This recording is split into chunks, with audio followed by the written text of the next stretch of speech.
Hey everybody, it's ball time! Time for ball! Time to do a review on a big old ball. It's time for ball review. Ball time! Ball! Today I am doing a review on the Gemmy animated Dr. Shiver's Mad Scientist Microphone Spirit Ball. This, I believe, was released in 2006. I think the microphone ones were released in '06 at least. He was within the first couple of spirit balls that were released, along with the Swarmy and the Brain Monster. I think the rest of them were released later on. This guy was one of the earlier ones, though. I can't really recall exactly where he was sold. He was probably sold at like Kroger, because I know that the life-size Shivers was sold at Kroger, and he was probably sold at other places too. But I'm not quite sure. And specifically the microphone version, I don't quite know myself. He retailed for, I think the microphone ones were probably more expensive than the standard ones, so probably around like 50, because I know the standard ones were either 40 at everywhere else and then 50 at Spirit, which Spirit had the Brain Monster and the hooded Dr. Shivers, which is exactly what it sounds like. It's just Shivers with a hood. As I said, this is the microphone version, so it has the microphone that Buck has and a lot of the older Gemmy life sizes had, where you can talk through it. Because of that, the speaker is way louder than the standard ones, and also he takes a 9-volt adapter or a bunch more batteries. He also has a small IR sensor on the front. He came with a remote. Unfortunately, I do not have the remote, but weirdly enough, he actually works with Buck's remote, of all things. They use the same signal, so if you press the one song button on the Buck remote, it'll turn them on, which is intriguing and useful. It's the same deal with the microphones. They are pretty much universal amongst all of the Gemmy life sizes that use them, along with the spirit balls and whatever else may have used them. I think it was really just the life sizes and the spirit balls. I got him for probably like 65 bucks, and most of that was shipping, because these guys are really fucking big. Like, he's a lot bigger in real life than I thought he would be, because, I mean, it is a pretty much a life-size head inside of a globe. I guess I should have expected it to be this big. The reason I haven't done a review on it until now is because it wasn't fully working until now. When I got it, the mouth never worked, and the adapter slot never worked. The adapter slot I still haven't fixed. I don't know why that doesn't work, but it's fine. I just run them on batteries. But I finally fixed the mouth, which is a really big accomplishment for me. I know it may not sound like it, but it's a really big accomplishment, because this is the first time that I've ever replaced a gear and a mechanism through latex. And let me tell you, the entire mouth was fucking destroyed. For some reason, the motor was completely dead. I don't know what happened to it. So I had to get a new motor from the homie Skullkrane, who I will link in the description. He's awesome. If you ever need parts, get them from him. He's really good with getting you parts. It shipped in one day. I was really mesmerized by how fast it came here. But yeah, so I replaced the motor. I soldered everything together. It's a pretty whack-ass wiring job, but it works. Everything is heat shrink together, so... And then I replaced the gear and the gearbox. The motor shaft was actually a little bit too long to screw correctly into the gearbox. So what I did is I took a soldering iron and then I melted the other side of the gearbox so that the motor shaft, could kind of poke through it. And that worked. It made the mechanism a tad louder, but when the latex and the globe are covering it, you still can't hear it at all. But yeah, now his mouth finally works. But along with the motor being dead and the gear being completely split, the gearbox itself was pretty yellowed, and one of the screws was stripped.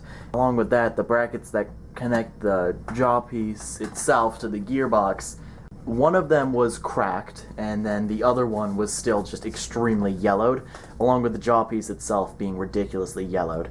I don't know what the hell happened to specifically that...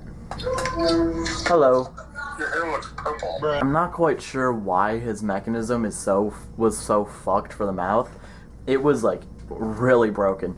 The first time I took off his mask, which was way easier than I thought actually, which is good because that means that I'm able to like be more confident with fixing these things in the future, because that was mainly what I was afraid of. I didn't want to rip the latex, but it turns out that the split in the back of the head is pretty easy to get into, and then you just kind of peel it off from there. Anyway, the first time I opened it, I couldn't really figure out what the problem was, because at the time I thought the motor might be dead, but I also was unsure if it was that or if it was fried. I didn't really feel like testing the motor with a battery, so I just kind of slapped the mask back on and let the gearbox kind of sit in his head. And I opened him back up, and then got the new motor, wired everything together. I cleaned him out a little bit, and now he works good as new.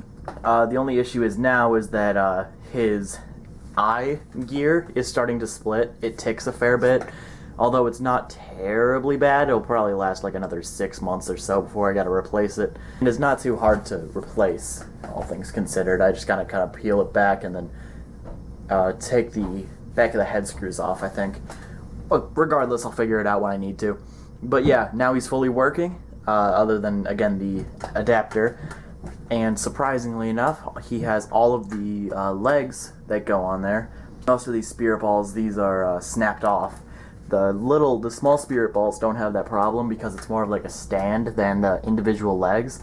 But since these are individual legs that kind of slide in there, a lot of times they end up snapping. There's his face. Surprisingly, the wires and the eyes have never come off on this one, which is probably the most common problem that happens with these because of the fact that they're held on by like pretty small pins, and they move around a lot. So it's kind of getting pulled all the time. Yeah, I'll activate him. He's got 4 phrases, I think. Most of them have 4 phrases, other than the Grim Reaper one, the big Grim Reaper one, which I believe has, I think that one and maybe the Gypsy are the only ones with like an extra phrase. Maybe the Witch too, regardless.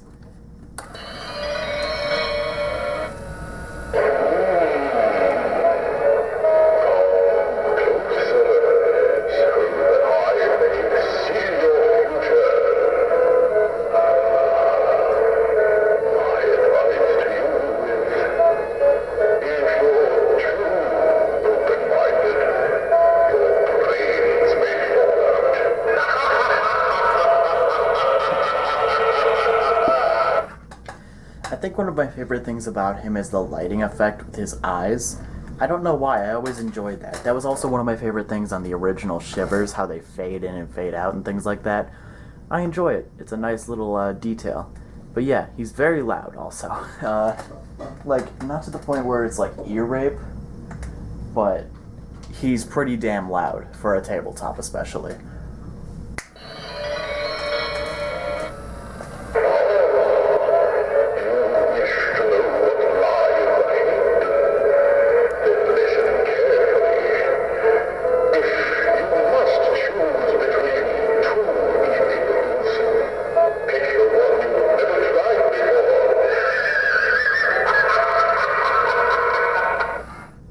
You can probably see, but the latex on the right eye is kind of moving around.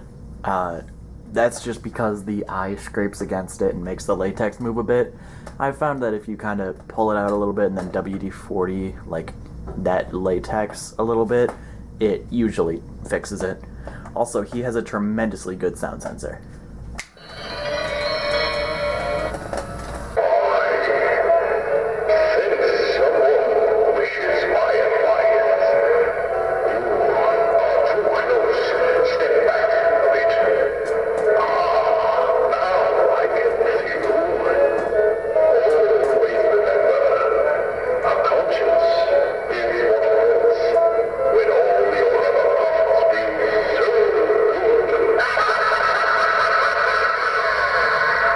I love his laugh at the end of that phrase for some reason. I love how fucking loud it is.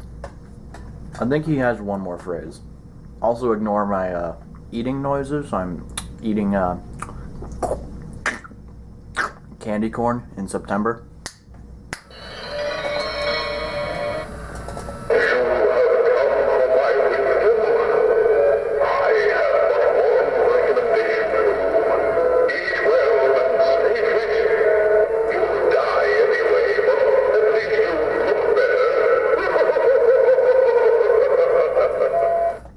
If if you look closely, you can see the back of the mask kind of flapping around a bit. That's just because I don't have it on the best. It's not like the tightest on, so the back of his neck sort of flaps around when he moves his mouth. It looks kind of jank, but it doesn't affect him. So, turn him on microphone mode now. I can test the microphone. There we are. And I got the standard Gemmy mic. This one I got one with him, and I also got one with Buck. I'm not sure which one is which. All I remember is that the Spirit Ball microphone at first smelled a little bit like cigarettes, but neither of them now smell like cigarettes, so I have no clue which one this is. But it works. Wait. Hello? Okay, I think I just broke the microphone. I also cannot find the other microphone. Hello? Okay, microphone doesn't want to work. It's fairly self-explanatory, and also I don't know where my other microphone is, so I can't really try that one out. It's fairly self-explanatory. Whenever you talk into it, it moves its mouth.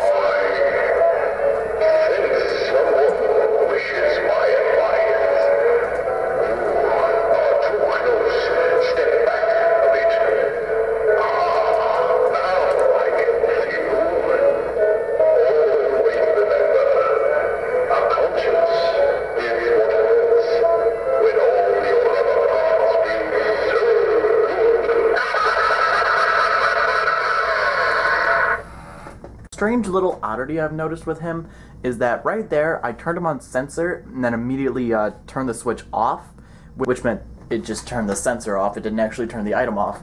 So it still ran through the phrase, but something I noticed is that when you do that, the eyes move a lot slower. And when it's on a sound sensor, the eyes kind of dart around a little bit more, and then when he's on off mode, they very much don't. Definitely get a Spirit Ball if you don't already have one. They're fairly common. The microphone one is a little harder to find, but out of the microphone ones, I'm not sure how many microphone ones were made, but I think the Shivers microphone version is probably the most common out of the microphone ones. Yeah, definitely get one of these. There's the bigger ones and the mini ones. I love them both. I really like this item. It's really fun. Although, the Mad Scientist Spirit Ball makes absolutely no sense, and I kind of love it, because, like, the Swarmy one, the Gypsy one, the Witch one, those all make a fair amount of sense, you know? They're fortune tellers and, like, mystical beings and shit. And to a degree, the Brain Monster one also makes sense. You know, the story goes that maybe, like, Dr. Shivers put the Brain Monster's head into a globe to prevent him from moving around too much or something. This one makes absolutely no sense logistically, and I am all for it. But anyway, yeah, grab one of these if you can. Good item. First tabletop review thus far. I love it. Gemmy eyes. They're always, for some reason, like, piss yellow.